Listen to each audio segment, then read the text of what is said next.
Good morning students. Last time हम लोग 6.2 को देख रहे थे और इसमें हम लोग 4 नंबर तक सवाल को पढ़ चुके थे।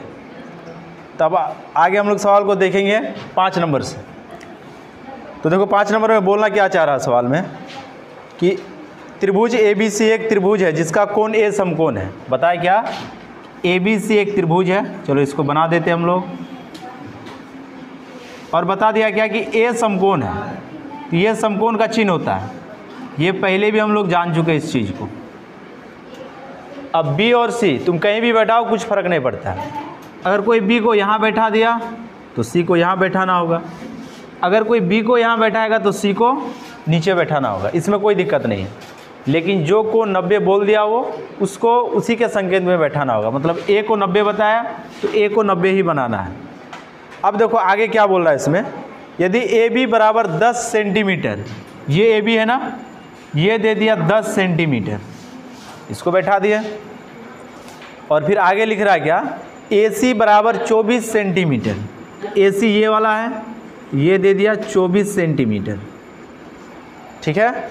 अब आगे बोल रहा है इसमें कि तब BC ये निकालना। तो ये समकोण त्रिभुज का कौन सा भुजा है? कर्ण है। ये समकोण त्रिभुज में 3 भुजा का नाम अलग अलग है। जो सबसे बड़ा भुजा कर्ण, जो खड़ा वाला रहेगा वो आधार, और जो नीचे जो खड़ा होगा वो लंब, और जो नीचे जो होगा वो आधार होगा। ठीक है।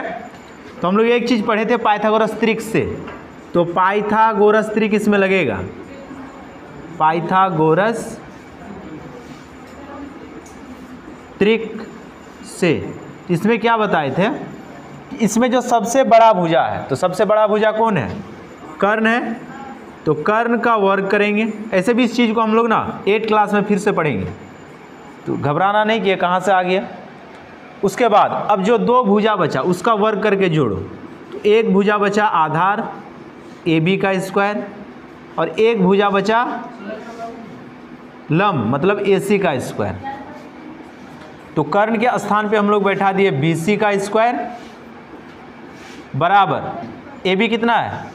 10 का स्क्वायर। स्क्वायर मतलब 2 बार गुना वर्ग। तो वर्गमूल भी तुम लोग के किताब में है नहीं। ये सारा 8 क्लास में पढ़ेंगे हम लोग। अब आगे चलते हैं। देखो 10 को 2 बार गुना करेंगे तो 110 गुना 10, ना कि 2 गुना 10। ठीक है। 24 को अगर 2 बार गुना करेंगे तो 576। अब इसको जोड़ देंगे तो निकल जाएगा 676। कितना आ जाएगा? 676 आ गया है। ये निकल गया BC स्क्वायर, लेकिन हम लोग को निकालना सिर्फ और सिर्फ BC। अब देखो इधर का स्क्वायर ना इधर जाके ये इस प्रकार से चिन्ह आ जाता है। इस चिन्ह को हम लोग बोलते हैं वर्गमूल। क्या बोलते हैं इसको? वर्गमूल। अब देखो यहाँ पे ये 676 का अगर 2 भाग, अब वर्गमूल क्या बताता है कि किसी भी संख्या को 2 भाग में बांटो और दोनों भाग समान होना चाहिए, एक जैसा, और उसमें से एक भाग को निकाल लो तो वो उस संख्या का कहलाएगा वर्गमूल। तो जब इसको 2 भाग में बांटेंगे तो 26 गुना 26 आएगा। क्या आएगा? 26 गुना 26 करोगे तो कितना आ जाएगा? 676। अब देखो 2 26 में से एक 26 को निकाल लो, तो ये जो एक 26 निकला यही क्या निकल गया? इस समकोण त्रिभुज का कर्ण निकल गया। तो कर्ण बराबर कितना आ गया? 26 सेंटीमीटर। ये चीज़ समझ में आ गया ना? इसको पहले उतारो तब फिर आगे का सवाल को देखते हम लोग।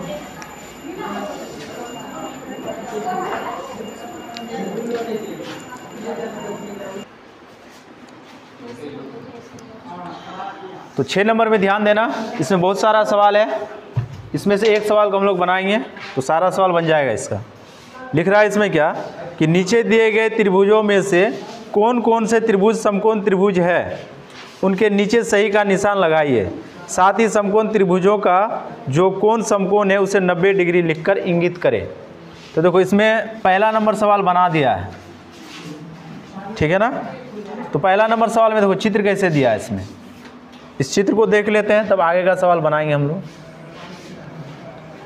पहला नंबर सवाल में इस प्रकार से चित्र दिया हुआ है। ये 24 दे दिया भुजा को, और ये दे दिया 10, और ये दे दिया 26, और बताया क्या ये 90 डिग्री है। ठीक है ना? अब चलो इसी के आधार पे 2 नंबर सवाल को देखते हैं इसका। 2 नंबर सवाल में इस प्रकार से एक चित्र दे दिया, इसको थोड़ा बढ़ाया है ऐसे, ये दे दिया 3, ये 5, सॉरी ये दे दिया 6 और ये 4 है। ये 2 नंबर सवाल है। उसी प्रकार से 3 नंबर सवाल है,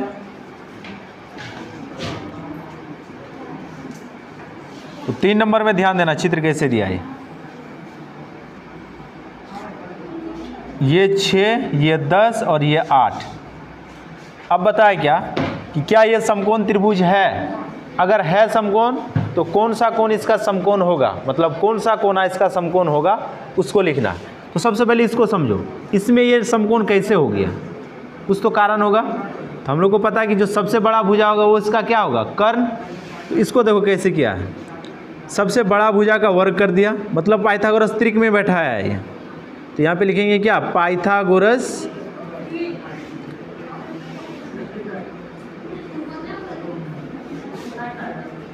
त्रिक से। तो सबसे बड़ा कौन था इसमें, 26, 26 को 2 बार गुना बराबर 24 को 2 बार गुना जोड़ 10 को 2 बार गुना, ये बराबर होना चाहिए। अगर बराबर हो गया तो ये समकोण त्रिभुज होगा। अब कौन सा कौन समकोण होगा बात की बात है। अब पहले इसको देखते हैं, हल करते हैं इसको 2 बार गुना करेंगे तो 676 आएगा, इसको 2 बार गुना करेंगे 576, इसको 2 बार गुना करेंगे तो 100, तो 676 बराबर 676 बराबर हो गया ना। तो ये समकोण त्रिभुज है। तो यहाँ पे क्या लिखेंगे कि अतः यह समकोण त्रिभुज है, समकोण त्रिभुज है। ऐसा क्यों हो गया, क्योंकि ये बराबर हो गया। अब कौन सा कोण समकोण होगा, तो जो सबसे बड़ा भुजा है उसके सामने का कोण समकोण होगा। ये हम लोग थ्योरी में भी पढ़े थे, इस चीज़ को गुण में भी पढ़े थे। तो सबसे बड़ा भुजा 26 है, तो उसके सामने का कोण ये वाला होगा ना, तो ये क्या है, समकोण है। ये समझ में आ गया। उसी प्रकार से अब चलो बनाते हम लोग इस सवाल को। अब देखो इसमें सबसे बड़ा भुजा कौन है, 6। तो फिर इसमें भी वही बात है, पाइथागोरस त्रिक से, पाइथागोरस त्रिक से सबसे बड़ा भुजा कौन है इसमें, 6। तो 6 को 2 बार गुना बराबर होना चाहिए 3 को 2 बार गुना जोड़ 4 को 2 बार गुना, तो ये हो गया 36 बराबर 9 जोड़ 16, तो 36 बराबर नहीं है 25। 16 और 9 कितना होगा, 25 बराबर हुआ। यहाँ पे बराबर नहीं हुआ तो नीचे लिखेंगे क्या कि अतः यह समकोण त्रिभुज नहीं है। अब कोई त्रिभुज हो सकता है लेकिन ये समकोण नहीं होगा, समकोण त्रिभुज नहीं है। ठीक है, चलो उसी प्रकार से अब हम लोग 3 नंबर को देखते हैं। फिर इसमें भी वही बात है, पाइथागोरस त्रिक से, पाइथागोरस त्रिक से। तो पाइथागोरस त्रिक में फिर ये सबसे बड़ा भुजा कौन है इसमें, 10। तो 10 का स्क्वायर बराबर 6 का स्क्वायर जोड़ 8 का स्क्वायर। अब इसको हल करते हैं आगे। 10 को 2 बार गुना 100, 6 को 2 बार गुना 36, 8 को 2 बार गुना 64। अब आगे देखो 100 बराबर 100, 36 और 64 कितना होगा, 100 होगा। तो ये बराबर हो गया। तो अतः यह समकोण त्रिभुज है, अतः यह समकोण त्रिभुज है। अब सवाल है कि कौन सा कोना समकोण होगा। तो सबसे बड़ा भुजा कौन है इसमें, तीनों में सबसे बड़ा कौन है, 10। तो 10 के सामने ये वाला कोना, मतलब ये वाला कोना 90 डिग्री होगा इसका। ये यहाँ पे लिखेंगे 90 डिग्री। ये सारा चीज़ समझ में आ गया ना, नोट डाउन करो इसको जल्दी से।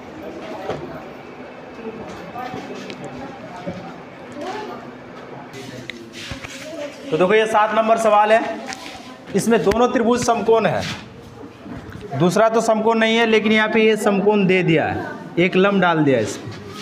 लेकिन इसमें देखो ये समकोण दिया हुआ, ये 90 डिग्री है, ये 90 डिग्री सवाल में है दिया हुआ, ठीक है। अब इसमें बताया क्या, एक बच्चा ये सीढ़ी से चढ़ रहा है ऊपर की ओर।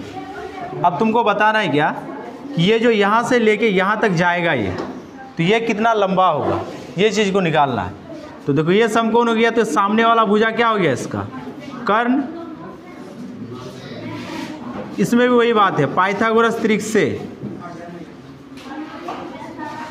पाइथागोरस, ये 12 को छोटा कर देते या फिर अंदर लिख देते हैं, पाइथागोरस त्रिक से, ठीक है। तो कर्ण का वर्ग आ गया बराबर ये 16 का वर्ग और जोड़ में 12 का वर्ग। अब इस कर्ण को माना ये x, तो हम लोग भी x मानते हैं इसको। अब आगे चलते हैं, ये हो जाएगा 256, ये 144। अब आगे चलो, 16 गुना 16 256, 12 गुना 12 144, 6 4 10 के 0, 5 5 10 के 0, 2 1 3 और 1 4, मतलब 400 हो जाएगा दोनों को जोड़ेंगे तो। अब फिर से वही बात है, इधर का वर्ग उधर जाके निकल जाएगा इसका वर्गमूल, मतलब इसको 2 भाग में बांटना है, समान भाग में, ठीक है। तो अब इसको आगे निकालें तो कितना हो जाएगा, 20 गुना 20 कितना हो जाएगा 400, इसमें से एक 20 को निकाल लो। तो इस सीढ़ी का लंबाई कितना हो गया 20। अब देखो इसमें मीटर या फिर सेंटीमीटर कुछ नहीं दिया, तो कुछ भी हो सकता है। ये सीढ़ी कितना लंबा है 20 लंबाई है सीढ़ी। अब 20 इकाई है, सेंटीमीटर मीटर कुछ भी हो सकता है। ये पहला सवाल था। अब देखो दूसरा में, इसमें भी वही बात है। अब इसमें बताया गया कि x को निकालो, तो अगर हम लोग ये वाला त्रिभुज को ले लें इधर से, जिसमें ये कर्ण दे दिया क्योंकि ये 90 है और इसका ये आधार दिया हुआ है, हम लोग को निकालना क्या है, ये लंब को निकालना है। तो इसमें भी उसी चीज़ को लागू करेंगे, पाइथागोरस त्रिक, त्रिक से, त्रिक से। तो इसमें क्या हो जाएगा, फिर से 10 का वर्ग, मतलब ये कर्ण था, बराबर आधार का वर्ग जोड़ लंब का वर्ग। अब इसको हल करो आगे, 10 का वर्ग 100, 6 का वर्ग 36 और ये x स्क्वायर रहा अपनी जगह पे, ये 100 माइनस 36 बराबर x स्क्वायर। यहाँ पे निकल गया ये 64 बराबर x स्क्वायर। फिर यहाँ पर वही कहानी है कि x को अकेला छोड़ो, इसका वर्ग 64 पे चढ़ा दो, तो ये हो गया क्या वर्गमूल। अब देखो ये 2 बार गुना, 8 गुना 8 बराबर कितना होता है 64। इस 2 8 में से एक 8 को निकाल लो, तो ये निकल गया x। अब यहाँ पे ध्यान देना, जैसे ये x निकल गया ये 8, तब देखो इधर से ये समकोण है। अब फिर y इसमें कर्ण होगा, तो y का स्क्वायर बराबर 8 का स्क्वायर जोड़ 15 का स्क्वायर। फिर सेम इसी प्रकार से इसको हल करना, निकल जाएगा y का मान। तो यहाँ तक तुम लोग नोट डाउन करो और बाद बाकी तुम लोग y का मान निकाल लेना, ठीक है।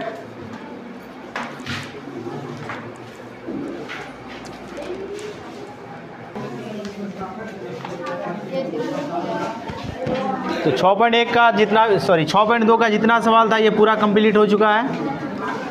अब हम लोग पढ़ेंगे 7.1, लेकिन देखो इसमें कुछ अलग से पढ़ना होगा। इसमें भी त्रिभुज ही है, लेकिन इसमें बात कुछ अलग बोल रहा है। इसमें बोल रहा है क्या,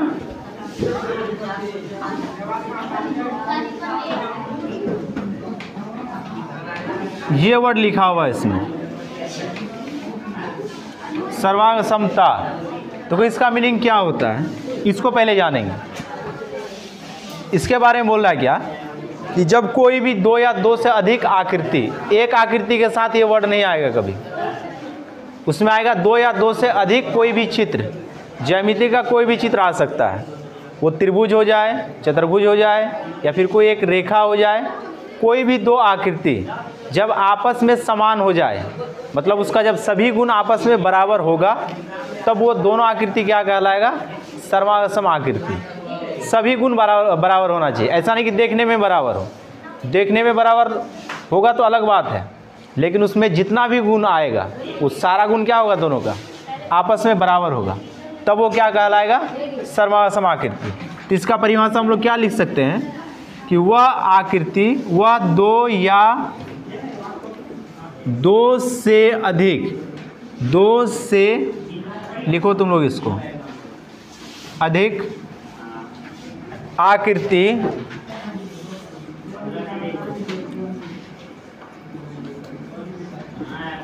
जिसका सभी प्रकार के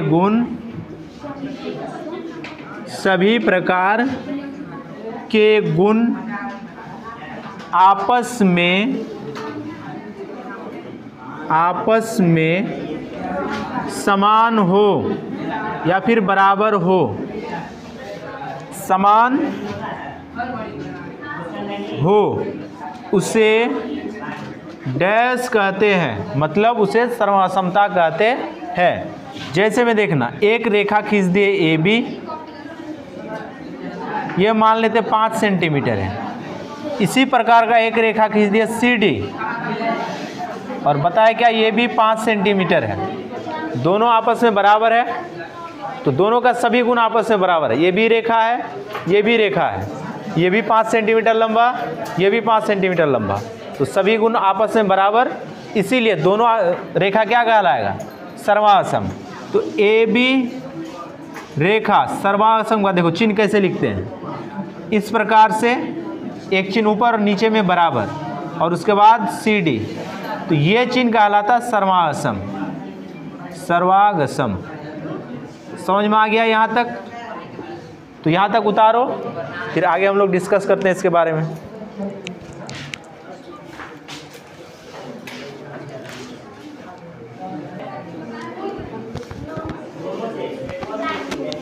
तो इसमें हम लोग 7.1 में सर्वासमता को जाने किसे कहते हैं, तो इसके बारे में हम लोग आगे क्लास में डिस्कस करेंगे। तो आज के लिए वीडियो को यहीं पे अंत करते हैं। धन्यवाद।